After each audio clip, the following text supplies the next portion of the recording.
और अब बात उत्तर प्रदेश के बरेली की, जहां पर एक दलित नाबालिग हाई स्कूल की छात्रा को 4 युवकों ने बीच सड़क पर रोक लिया और फिर उसके साथ छेड़छाड़ की। विरोध करने पर तमंचे से उस पर फायर भी किया। हालांकि छात्रा की जान बच गई। एक आरोपी पुलिस के शिकंजे में आ चुका है, लेकिन 3 फरार हैं। ये पूरा मामला क्या था, रिपोर्ट आपको दिखाते हैं।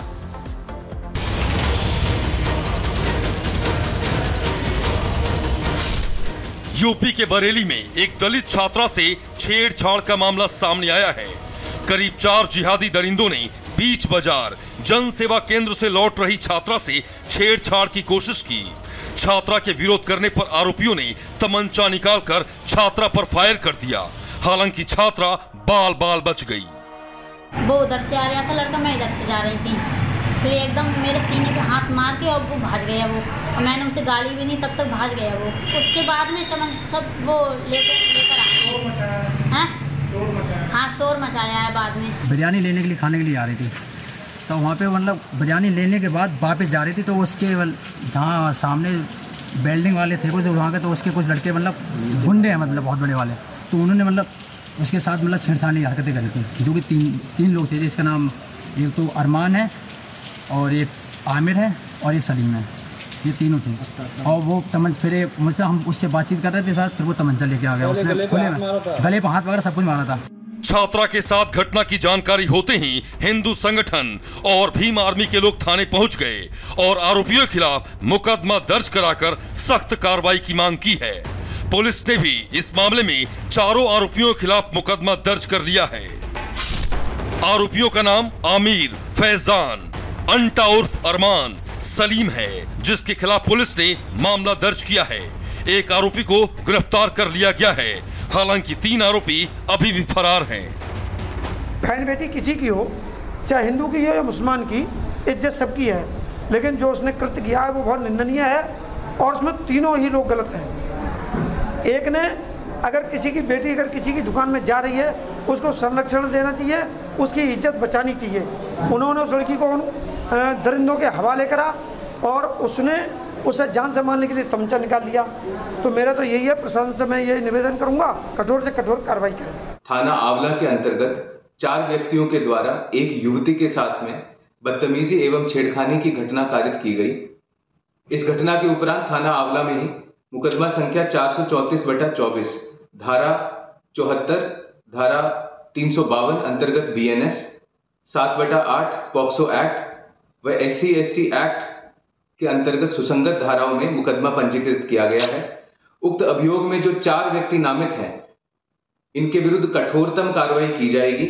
इस घटना के बाद हिंदू संगठनों में जबरदस्त आक्रोश है। अब देखना होगा कि पुलिस बाकी आरोपियों को कब तक गिरफ्तार कर पाती है। Bureau report, Republic Bharat. और अब बात करेंगे कर्नाटक की। कर्नाटक के मुख्यमंत्री सिद्धारमैया की मुश्किलें बढ़ सकती हैं, क्योंकि जमीन घोटाले के एक मामले में राज्यपाल ने सिद्धारमैया के खिलाफ केस चलाने को मंजूरी दे दी है।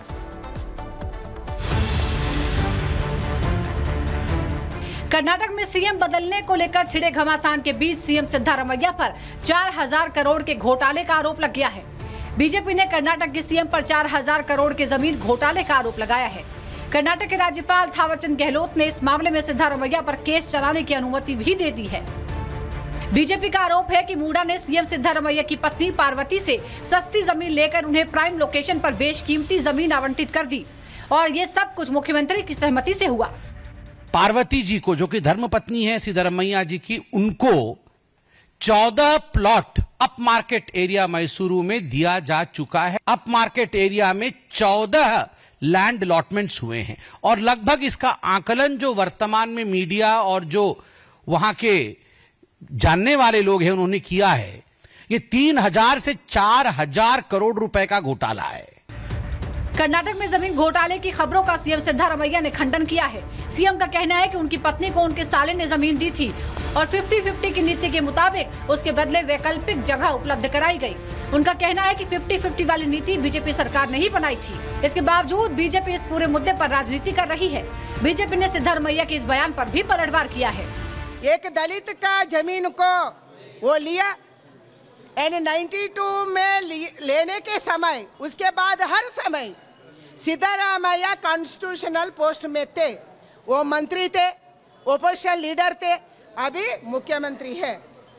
मैं मांग करती हूँ सिद्धरामैया ये केस को फेस करना चाहिए, वो तुरंत इस्तीफा देना चाहिए। कर्नाटक जमीन घोटाले में घिरे सिद्धरामैया का कांग्रेस ने भी बचाव किया। कांग्रेस ने राज्यपाल के उस आदेश पर भी सवाल उठाए हैं जिसमें उन्होंने सीएम पर केस चलाने की अनुमति दी है।